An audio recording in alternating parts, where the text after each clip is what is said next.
After holding on to the throne for years, Samsung faced a major challenge last year in the foldable phones space.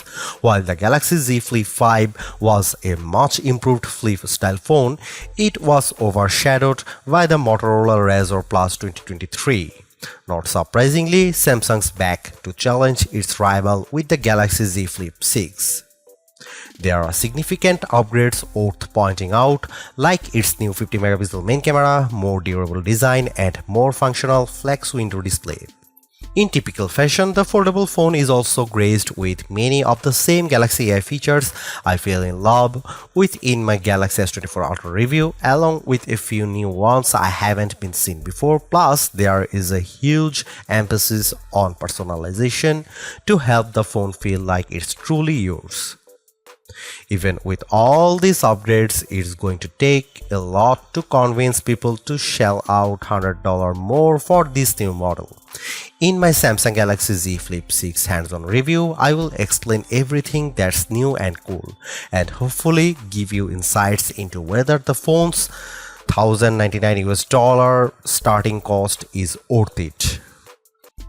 On the surface, it doesn't look like much has changed with the design of the Galaxy Z Flip 6. It is still incredibly compact when closed and constructed from aluminum to give it a solid feel. The size and design of the flex window also looks identical to last year, complete with that fin cutout on the bottom right where the display meets the cameras. However, I have to say that the designs elevated by the new pastel-like color options that the Galaxy Z Flip 6 is available in.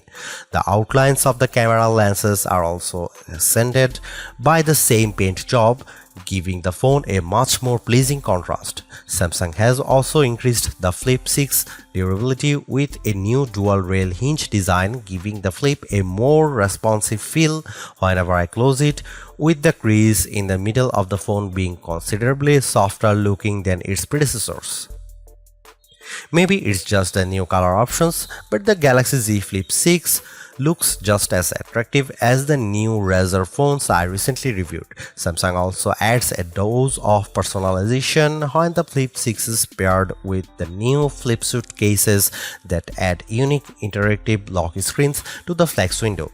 There are even a couple of new ones I checked out with built-in LEDs that light up the back of the phone, powered via the phone's wireless charging. These add-ons go a long way to make people take notice of the phone. Before I jump into what's cool about the Galaxy Z Flip 6 displays, just know that technically the specs of both displays are unchanged over last year's Galaxy Z Flip 5. In other words, you still have a 3.4-inch 60Hz AMOLED on the outside and a 6.7-inch Full HD Plus Super AMOLED with a dynamic refresh rate up to 120Hz on the inside. Despite this, the main display looks delightful thanks to the luscious color it produces along with its wide viewing angles. Samsung claims it can reach a peak brightness of 2600 nits, which I am actually optimistic about because of how iridescent it looked under all the lights at my hands-on session.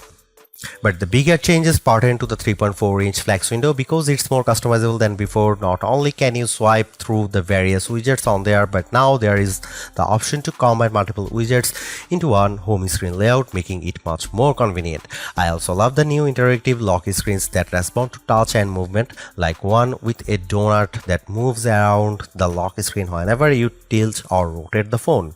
While all of these new personalization options with the flex window are great, accessing full apps still requires a workaround that involves downloading the Good Lock app. While not all apps are optimized for the flex window, I do enjoy using them nonetheless, like all of my social media apps where I am just scrolling through video reels. I am very excited for the cameras in the Galaxy Z Flip 6. That is because the phone now features an upgraded 50-megapixel main camera paired with a 12-megapixel ultra-wide lens.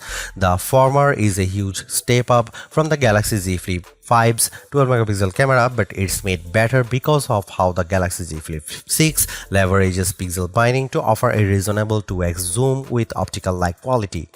This is the smarter way of approaching the camera, seeing that it effectively offers the range in most triple camera setups, but with a more compact dual camera arrangement instead.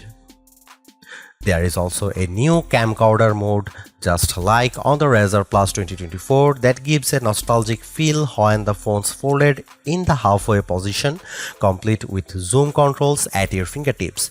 Another new feature is the intelligent way the Galaxy Z Flip 6 can frame my shots with AI zoom. No matter who I am shooting, whether it's just myself or a group of people, the AI zoom will automatically frame the shot correctly.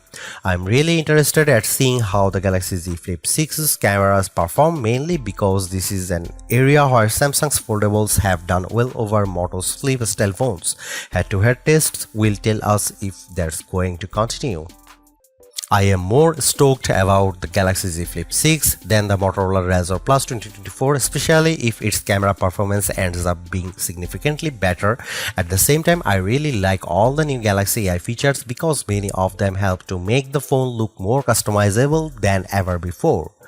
However, I can't overlook that the Galaxy Z Flip 6 now commands a higher $1,099 cost. That's tough to swallow, more so when Motorola ended keeping the Razr Plus at $999. All told, Samsung's new flip phone really needs to hit it out of the park to convince people they should choose the Galaxy Z Flip 6. We will find out how well it pulls that off after more testing. Thanks for watching. See you in the next one.